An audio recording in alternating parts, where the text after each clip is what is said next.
আসসালামু আলাইকুম। আজকে চলে আসলাম আম্মুর হাতের মচমচে সমোসার ভিডিও নিয়ে। তো দেখতে পাচ্ছি আম্মু একটা রুটির মতো কিছু একটা বানিয়ে সেটাকে মাঝখান দিয়ে কেটে কেটে ৪ খণ্ড বানিয়ে ফেললো এবং প্রতিটি অংশের মধ্যে আম্মু মাংসের কিমাগুলো এক এক করে রাখা শুরু করে দিয়েছে।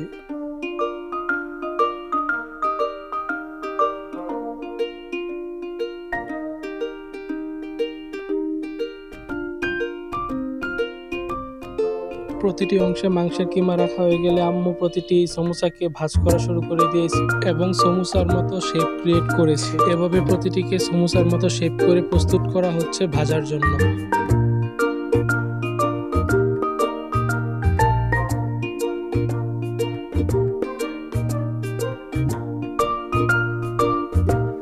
সবগুলো সমোসা শেপ হয়ে যাওয়ার পর তেলে এক এক করে ছেড়ে দেওয়া হচ্ছিল যেন এগুলো ভালোভাবে ভাজা যায়। আর আমি পাশ থেকে দাঁড়িয়ে এক এক করে দেখছিলাম কিভাবে তেলের মধ্যে সমোসাগুলো ছেড়ে দিচ্ছিল।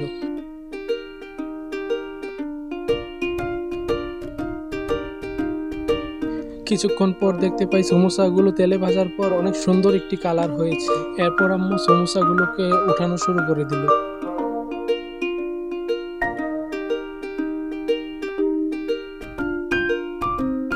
অবশেষে সমোসাগুলো পরিবেশনের জন্য প্রস্তুত।